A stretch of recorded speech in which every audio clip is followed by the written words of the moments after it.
Bueno, gracias Leo por la introducción, gracias Guillermo por la invitación y muchas gracias a todos por venir.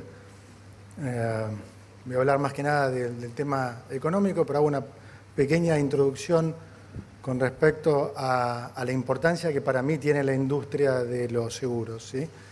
Es una industria que debiera ser un pilar en Argentina, que no lo es, y que de alguna manera los argentinos hemos padecido no tener una industria de seguros más desarrollada, porque esta industria es lo que genera de alguna manera el crecimiento de nuestro mercado de capitales, que pasó de ser muy chico hasta prácticamente inexistente, y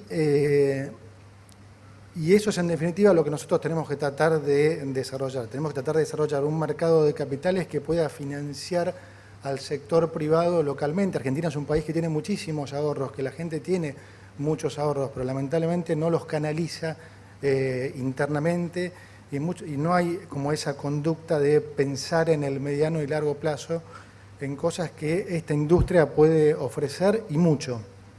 Y es probable que también se necesite de nuestro lado para promoverla algún incentivo fiscal y que tengamos que hacerlo, porque en definitiva será en el mediano y largo plazo mucho mejor para todos los argentinos. Así que les agradezco la invitación y como digo, esperamos durante este gobierno poder empezar a generar un cambio importante en esta industria. Bueno, voy a concentrar el resto de la charla y perdón si me extiendo un poco, pero me parece importante que se entiendan algunos puntos, particularmente a raíz de lo que ha venido aconteciendo en las últimas 2 semanas, ¿no? Que también es bueno ponerlo en perspectiva. ¿Por qué digo ponerlo en perspectiva? Porque a veces cuando algún periodista o demás, o cuando leo en los diarios de la corrida cambiaria, la crisis y demás, bueno, digo, me sorprendo, pero entonces digo ahí donde hay que ponerlo en perspectiva. Los mismos que militan esto, digamos, hace 4 años recibieron un tipo de cambio que estaba en 60 y a los 10 meses después valía 180. O sea, en 10 meses había subido un 200%. Son la misma gente que cuando nosotros asumimos pensaban que el tipo de cambio iba a ir inmediatamente a 2.000, 3.000, algunos decían 8.000, que a precios de hoy además sería un 4.000, 6.000, 16.000.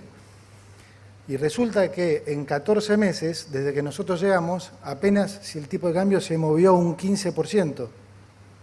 Y eso ya es una corrida. Bueno, parece raro. Entonces, hay que pensar un poco más qué hay atrás de esto.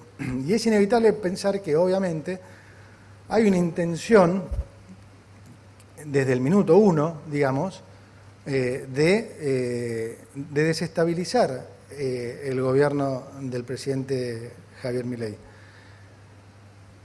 Y en concreto, digamos, yo veo que hay como una especie hasta de necesidad y urgencia de desestabilizarlo.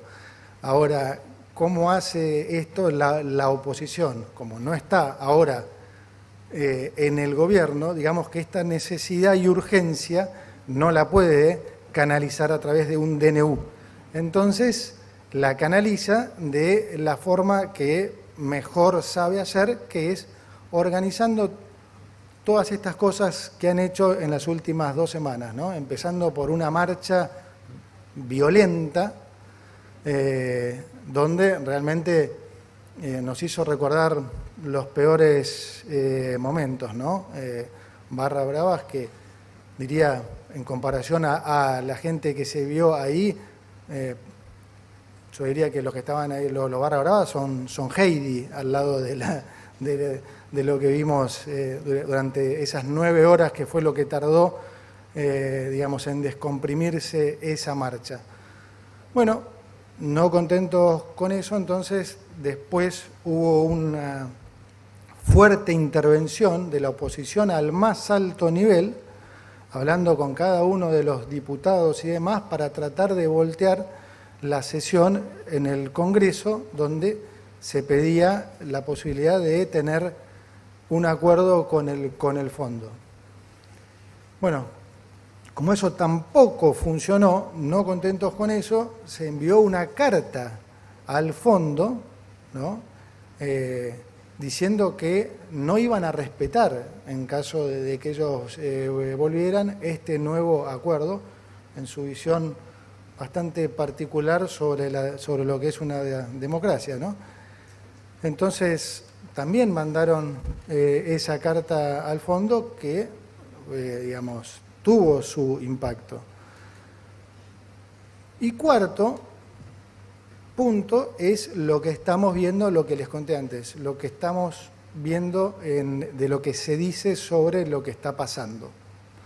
Entonces, me voy a permitir hacer algunas aclaraciones acá y desarrollarlas porque tampoco se puede ignorar eso, porque la gente los escucha e incluso muchos hasta sin intención también terminan contribuyendo a eso, ¿no? Hay muchos periodistas que genuinamente, hasta sin maldad, terminan también metiéndose en ese mismo clima. Entonces, hablando ayer con la Managing Director del fondo y comentándole estos temas, le dije, mira, como realmente pueden faltar algunas semanas hasta que puedas convocar al board, y teniendo en cuenta que los rumores lo que más intentan es esto, ¿no? Recordemos que se ha dicho que el fondo exigía devaluación, algunos hablaban de 30%, otros de 7%, que el acuerdo iba a ser de 3.000 millones de dólares, otro decía de 5.000. Entonces le dije, bueno, por lo menos por ahí estaría bueno que pueda decir el monto que nosotros hemos acordado que el staff va a someter a aprobación del board. El monto que nosotros acordamos con el staff que iban a someter a aprobación del board, que es en definitiva el que decide si se aprueba esto o no. Ese monto es de 20.000 millones de dólares. Entonces, como ven, es muy superior al monto que se viene escuchando de algunas personas en particular. Además de eso, por supuesto, estamos negociando también con el Banco Mundial, BID y CAF, un paquete adicional también de libre disponibilidad, siempre para reforzar las reservas del Banco Central. Ese es el objetivo del nuevo acuerdo. Entonces, cuando uno ve las reservas brutas hoy y le suma lo que viene, el número, digamos que las reservas brutas van a subir al entorno a los 50.000 millones de dólares. En el final de la charla voy a ejemplificar, voy a, digamos, hacer un poco las matemáticas para ustedes, para que se entienda qué implica esto en el activo del Banco Central vis a vis lo que hoy tiene en el pasivo el Banco Central. Pero me gustaría, antes de llegar ahí, ir un pasito atrás y explicar algo que creo que es sumamente importante, porque la mayoría de la gente se lo debe preguntar y es una pregunta absolutamente válida en función de todo lo que han visto los argentinos en el pasado, y es por qué esta vez un acuerdo con el fondo podría ser, o sea, debiera ser, o nosotros decimos, es diferente. No es lo mismo que en otros casos. Voy a ir más allá. No solo no es lo mismo que los otros tantos acuerdos, más de 20 que Argentina ha hecho con el fondo, sino que también es diferente con respecto a cualquier acuerdo que el fondo ha hecho con otros países. Explico por qué. Tradicionalmente un acuerdo con el fondo implica que el Fondo Monetario se compromete a dar desembolsos gradualmente mientras exige una serie de ajustes, típicamente fiscal y monetario, para poner la economía en orden. Es decir, la plata que va inyectando el fondo va a financiar la transición hacia un orden macroeconómico. Ese no es el propósito de este acuerdo con el fondo. ¿Por qué? Porque ese ajuste fiscal y monetario nosotros ya lo hemos hecho. ¿Sí? Ya está hecho. ¿Cuál fue la situación cuando nosotros llegamos? Nosotros nos encontramos, más allá de toda esta herencia que como todos saben es la peor herencia de la historia argentina, nos encontramos con un acuerdo con el fondo que estaba caído, porque el gobierno anterior estaba incumpliendo no alguna meta, sino todas. Entonces el acuerdo estaba completamente caído. Ante eso nosotros teníamos dos posibilidades, que era ir a un nuevo acuerdo, ¿sí? O, digamos, revivir el acuerdo que tenía el gobierno anterior. Ir a un nuevo acuerdo implicaba pedirle plata nueva al Fondo Monetario contra unas nuevas metas. Algo que obviamente iba a llevar muchísimo tiempo y no iba a suceder porque el fondo no iba a comprometer mayor capital sin al menos ver resultados concretos, porque claramente Argentina no es un país que gozaba de credibilidad. Entonces, ese escenario quedó descartado. Para nosotros el escenario de revivir el acuerdo como estaba, el acuerdo anterior, tampoco era un escenario que nosotros queríamos, porque si nosotros íbamos a las metas que se habían fijado para el gobierno anterior, no hubiéramos evitado la crisis, no hubiera sido suficiente para evitar una hiperinflación. Entonces a nosotros y a los argentinos no les servía que nosotros siguiéramos con ese acuerdo. Entonces nosotros hicimos algo particular, que fue, ok, no vamos a pedir plata, como si estuviéramos en un nuevo acuerdo, pero vamos a cambiar las metas que ustedes, el fondo, les pusieron al gobierno anterior por unas metas mucho más exigentes.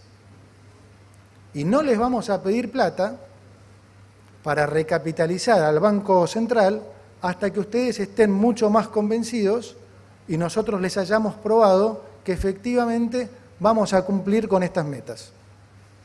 Y eso fue lo que hicimos. Nosotros en un mes terminamos con el déficit fiscal y en 6 meses terminamos con el déficit cuasi fiscal y con la emisión monetaria. Fueron 2 pruebas tremendamente contundentes que nos permitieron después, a partir de septiembre, retomar la negociación con el fondo para un nuevo acuerdo.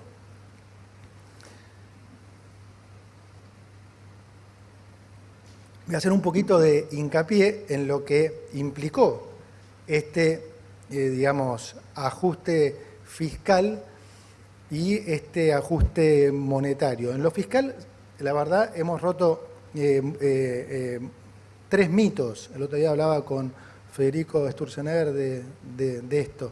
Y el primer mito que se rompió es que no se podía hacer un ajuste fiscal de, con suerte, más de 1 punto en el año en Argentina. Bueno, nosotros hicimos 5 el primer mes. No hay precedente de esto. El segundo mito es que ese ajuste sí o sí tenía que ser brutalmente recesivo. Es decir, un ajuste de las características que nosotros hicimos, típicamente cualquiera hubiera pensado que iba a implicar una recesión de más de 15 puntos de producto.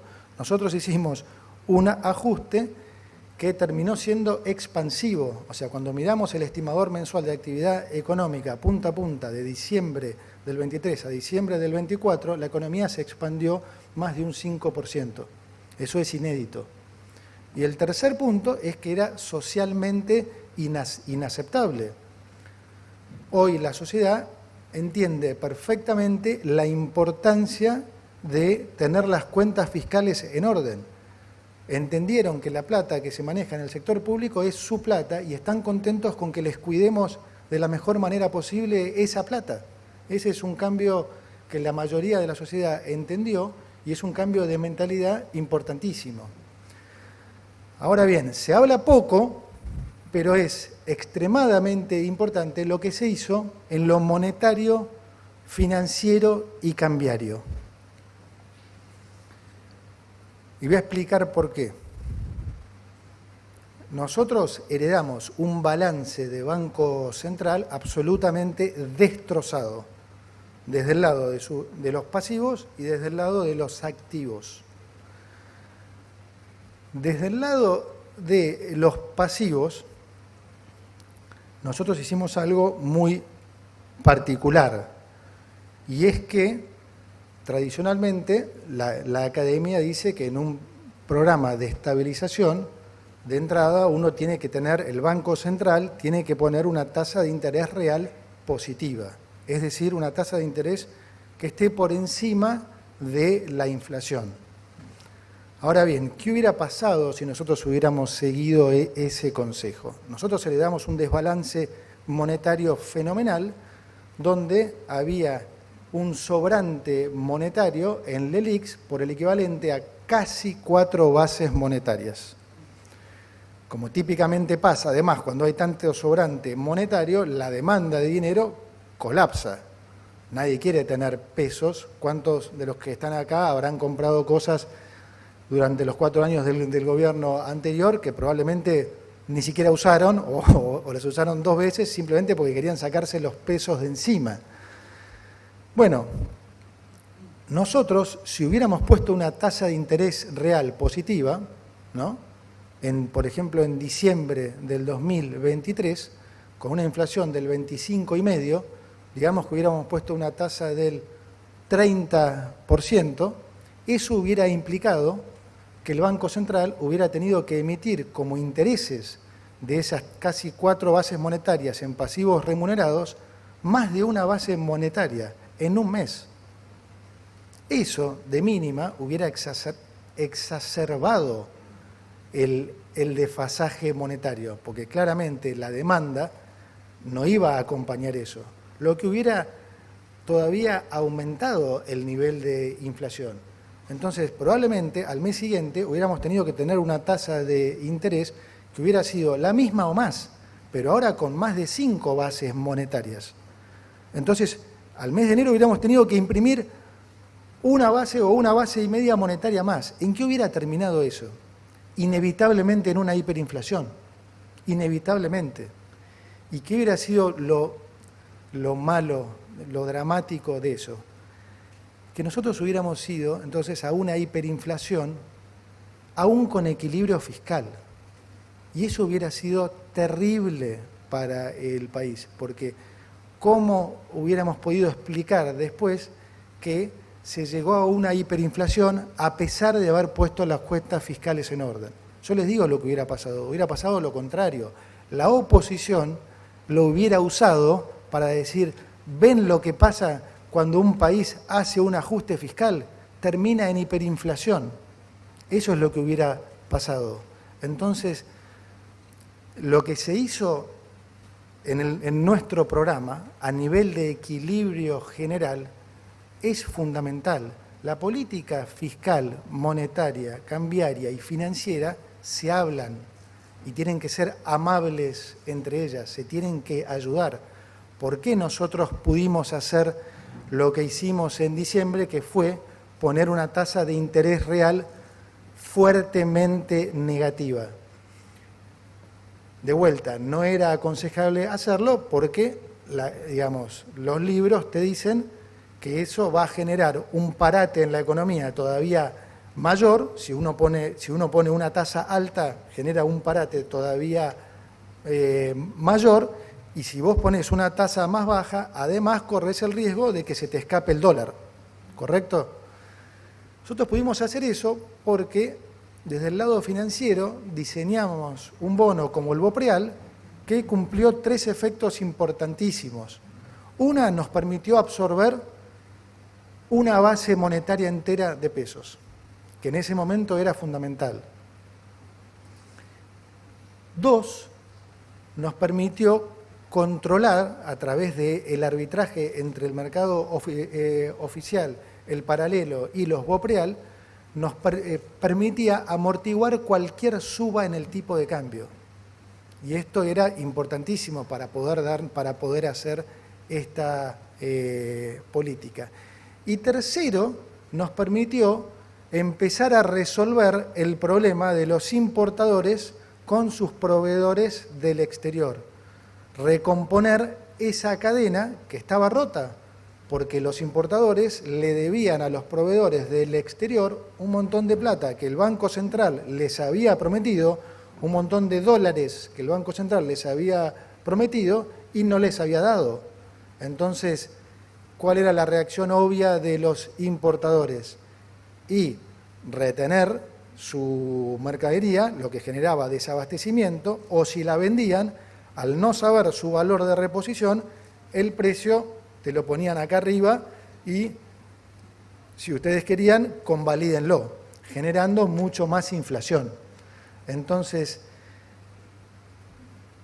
¿qué es lo que terminó pasando? Digamos, la política financiera vino a darle una mano, a socorrer a la política cambiaria, que a su vez ayudó a la política monetaria, que a su vez complementó la política fiscal. Y ese programa de equilibrio general es lo que nos permitió haber evitado una crisis que el mundo entero veía como inevitable.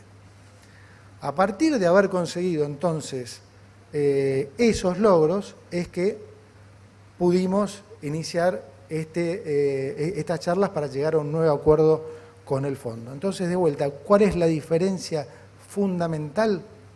La diferencia fundamental es que ahora entonces estos nuevos fondos que van a entrar no va a ser para financiar gasto, no va a ser para financiar déficit, sino va a ser para recapitalizar el activo del Banco Central. ¿Qué implica esto para la gente? ¿Por qué es importante? Porque si bien nosotros, como dije, durante los últimos 14 meses redujimos fuertemente los pasivos del Banco Central, al punto que hoy representan, ya sea que ustedes miren la base común o la base amplia. La base común representa más o menos 4 puntos y medio de producto, la base amplia 6 puntos y medio. Esto es 1/3 de la cantidad de pesos que en promedio hubo en la economía argentina. Es decir, hoy hay una cantidad de pesos mucho menor. Pero nosotros necesitamos que esos pesos, no nosotros, ustedes los argentinos, todos necesitan que esos pesos estén bien respaldados. ¿Ustedes qué prefieren? ¿Tener pesos que no tienen ningún respaldo, que si el día de mañana quieren ir a comprar dólares no estén, o prefieren pesos que estén respaldados? Todos prefieren y preferimos pesos que estén respaldados. Me gusta cómo lo definió el profesor de Pablo, que dijo es un tema moral, es un tema moral. Las deudas se pagan. Los pasivos del Banco Central, la cantidad de pesos, no es otra cosa que una deuda del Banco Central. Es una deuda con la gente. Y la política, durante todas estas décadas, ha despreciado constantemente esa deuda del Banco Central con la gente. ¿Cómo? Emitiendo más pesos sin respaldo para financiar un déficit fiscal. Entonces, al final, siempre pasaba lo mismo. Sobraban los pesos, cuando la gente iba, los dólares no estaban, porque no tenían respaldo. Entonces, nosotros venimos acá a bajar la inflación, a bajar impuestos y a honrar las deudas, con todos, con el Fondo Monetario, con el mercado y sobre todo con la gente. Entonces, lo que nosotros buscamos con este acuerdo es que la gente pueda estar tranquila que finalmente los pesos que hay tienen respaldo en el Banco Central. Eso va a hacer que tengamos una moneda más sana. Una moneda más sana implica menos inflación. Menos inflación implica menos pobreza, implica más inversión, implica mejores salarios, implica mayor crecimiento. Mayor crecimiento implica mayor recaudación. Mayor recaudación a gasto real constante implica mayor superávit. Mayor superávit implica mayor baja de impuestos. Es decir, venimos a hacer exactamente lo contrario de lo que ha hecho Argentina durante los últimos 120 años.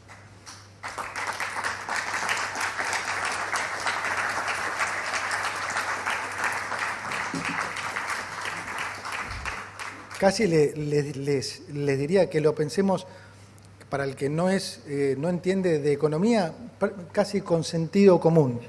Si durante 120 años hicimos A y nos fue pésimo, sentido común diría que si hacemos Z nos va a ir bárbaro. Bueno, eso es lo que estamos haciendo. Estamos haciendo exactamente lo contrario a lo que se hizo durante estos 120 años. Vamos a terminar ahora un poco con lo que le dije que eran las matemáticas. Dije que con lo que estamos pidiendo al fondo más lo que va a entrar de lo que es BID, Banco Mundial y CAF, vamos a estar cerca de en el entorno a los 50.000 millones de dólares de reservas brutas. Bueno, ¿cuánto es la base monetaria hoy en Argentina medida en dólares? Al tipo de cambio oficial es aproximadamente 25.000 millones de dólares. Al tipo de cambio libre es aproximadamente 20.000 millones de dólares.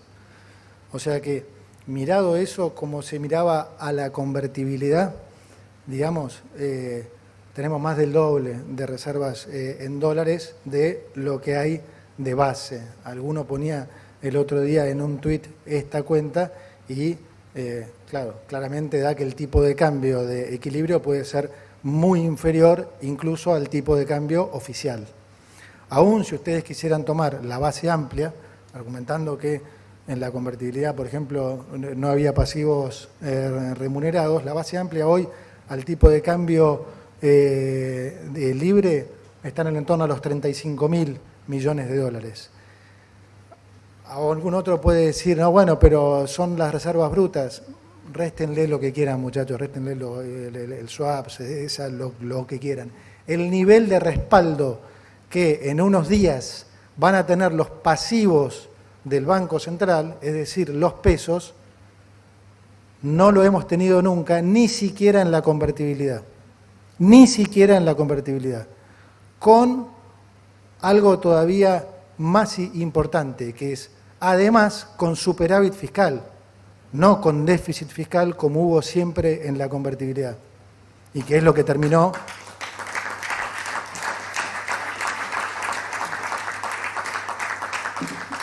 Es decir, vamos a estar en una situación macroeconómica que nosotros no hemos, por lo menos mi generación y muchas anteriores también, no han vivido.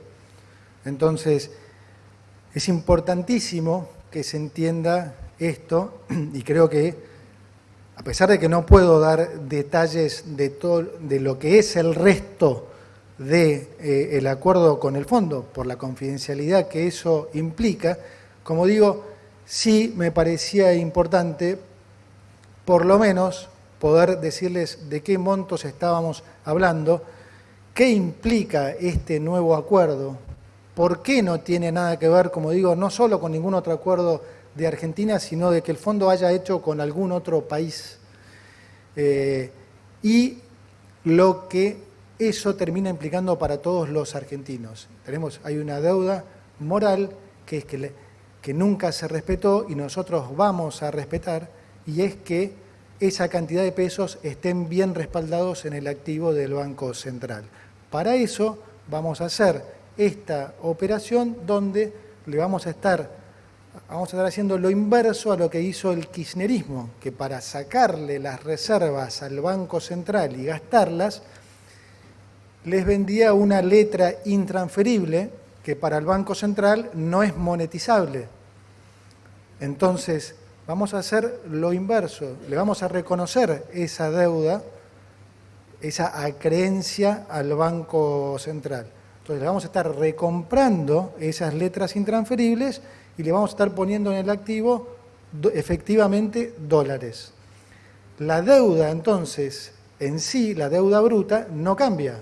Estamos cambiando simplemente de acreedor. Por supuesto, la deuda que nosotros le recompramos al Banco Central se anula, se cancela. Entonces, cuando nosotros recompramos esa deuda, la deuda baja y se reemplaza por la que se toma con el Fondo Monetario. Esta operación se va a hacer también a precios de mercado. Como ustedes saben, el precio de mercado del dólar es su valor facial, o sea, 100.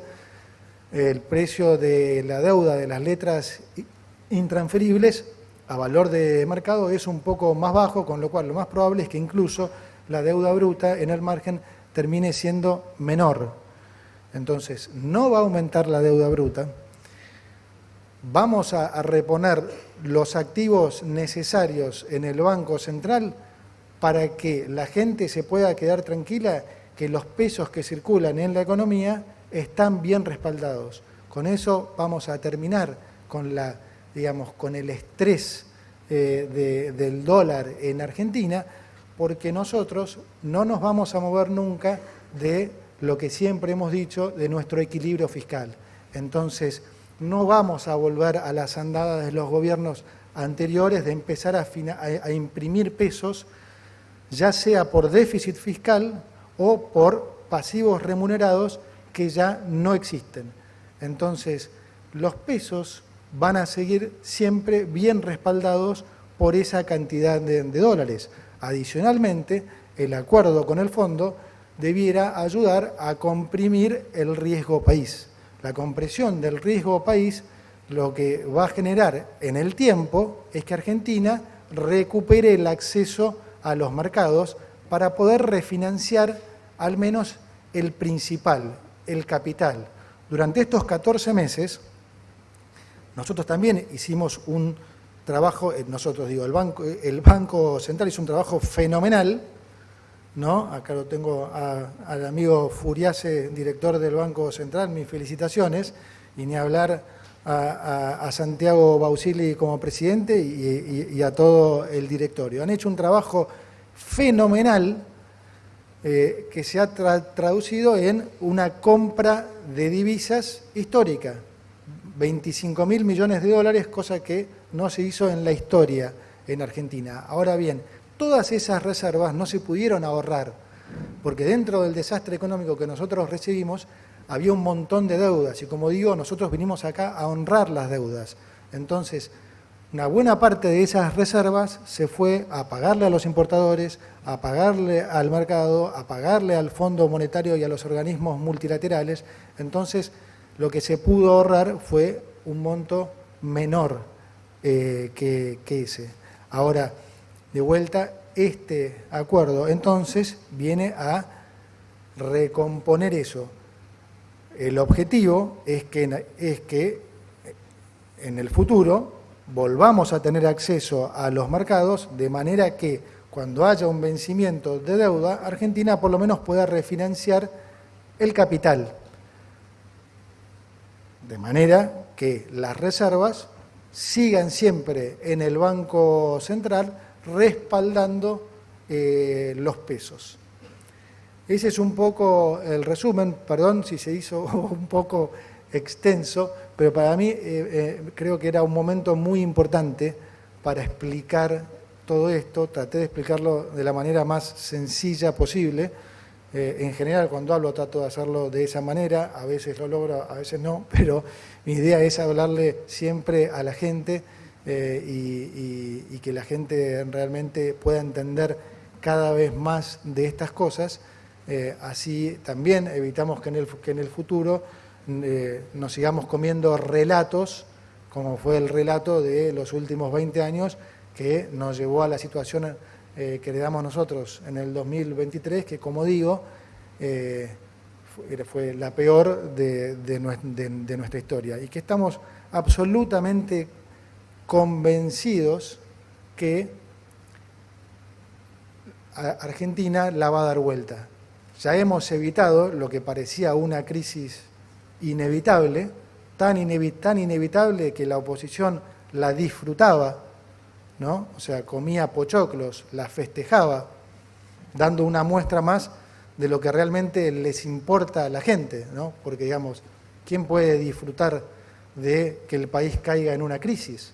Mucho más si vos generaste esa crisis. O sea, digamos, el nivel de impunidad y de poca valoración de la gente realmente que tiene que haber para que uno, digamos, festeje el creer que el país va a entrar en una crisis. Bueno, nosotros venimos a cambiar eso, no vinimos a hacer política a la vieja usanza, esa de la que muchos nos critican y se jactan. Esta gente no sabe hacer política. Bueno, déjenme contarles que durante todas las últimas décadas, en particular en las últimas dos, les puedo asegurar que la gran mayoría de los políticos que están ahí saben hacer política, y muy bien, y miren en dónde nos dejaron.